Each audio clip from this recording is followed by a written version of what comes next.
Hello. हम रोज़ जिन चीज़ों को देखते हैं, सुनते हैं, जिन परिस्थितियों का सामना करते हैं, हमें उनके लिए अवेयरनेस होना बहुत ज़रूरी है।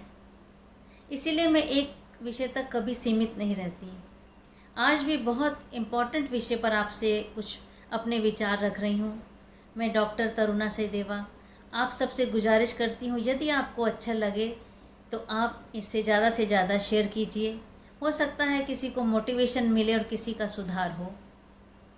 आजकल एग्ज़ाम्स का दौर चल रहा है।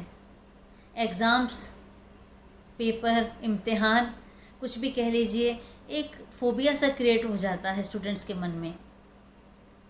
एग्ज़ाम्स का नाम सुनते ही पेट में कुछ अजीब सी गुड़गुड़ हो जाती है। ये आप भी और मैं भी ये सब इन चीज़ों को भुगत चुके हैं।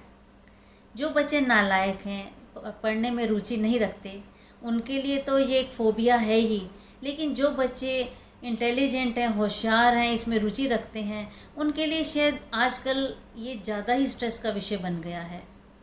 आपने कहते भी सुना होगा, देखा भी होगा कि इवन 10th 12th के बच्चे भी अगर फेल हो जाते हैं तो सुसाइड कमिट कर लेते हैं, या फिर अच्छे नंबर नहीं आ सकने पर, पास होने के बावजूद भी अपनी उम्मीद पर खरा ना उतरने के कारण भी ये कदम उठा लेते हैं।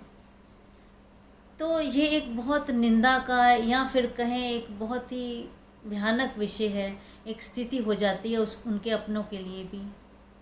लेकिन क्या आप बता सकते हैं कि वो बच्चा या वो कैंडिडेट, वो स्टूडेंट इसका ज़िम्मेदार है? 80% हमारी सराउंडिंग्स, हमारा माहौल, हमारे पेरेंट्स का जो दिया हुआ स्ट्रेस है, ये वो स्थिति तक पहुंचाता है कैंडिडेट को। मैं तो कहूँगी यहाँ बैचलर्स डिग्री के लिए, मास्टर्स के लिए, इवन प्रोफेशनल डिग्रीज़ के जो एग्ज़ाम्स हैं, गेट है, नीट है, या फिर आजकल तो कॉम्पिटिटिव जो एग्ज़ाम्स चल रहे हैं, यूपीएससी है, एसएससी है, या आपका और कई एग्ज़ाम्स जो आजकल चल रहे हैं सिविल सर्विसेज के लिए, तो उनके लिए जो compete करते हैं, बहुत खुशी की बात है, बहुत बधाई के पात्र हैं, बहुत अच्छा कर रहे हैं। देखिए, जितनी जितनी अनएम्प्लॉयमेंट बढ़ रही है, उतने उतने कैंडिडेट ज़्यादा इनमें जा रहे हैं, इनको compete कर रहे हैं, और कैंडिडेट इतने compete कर रहे हैं जो कि आप देखिए उनकी सीट्स बहुत ज़्यादा कम हैं। लाखों लाखों लोग, लाखों लाखों स्टूडेंट्स एक एक पोस्ट के लिए compete करते हैं, और उसमें से कुछ एलिजिबल होने के बावजूद भी शायद उस मुकाम पर नहीं पहुंच पाते। जी हाँ, और मैं ख़ास कर इन कॉम्पिटिटिव एग्ज़ाम्स की बात कर रही हूँ, क्योंकि जब हम इस आयु में एक कैंडिडेट इसके लिए compete करता है तो उसको एक विज़न आगे जल्दी से जल्दी कहीं सेटल होने की और आगे अर्निंग के लिए होती है।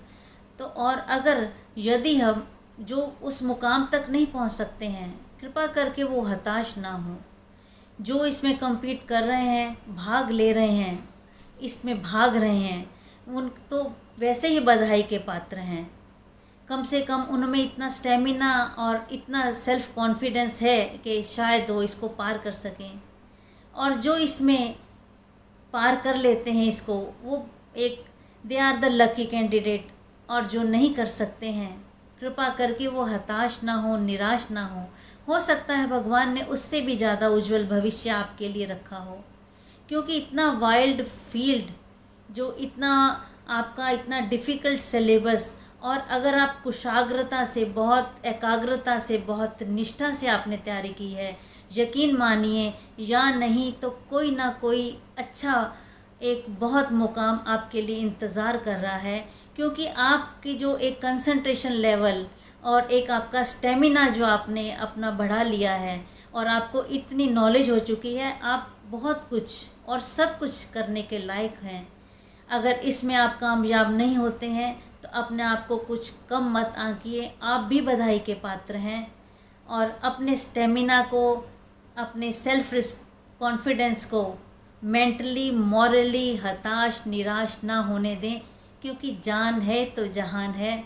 आप बहुत कुछ कर सकते हैं, इससे भी अच्छा कर सकते हैं, क्योंकि कर्मण्येवाधिकारस्ते माँ फलेषु कदाचन माँ कर्म फल हेतुर्भुर माँ ते संगोस्त विकर्मणि।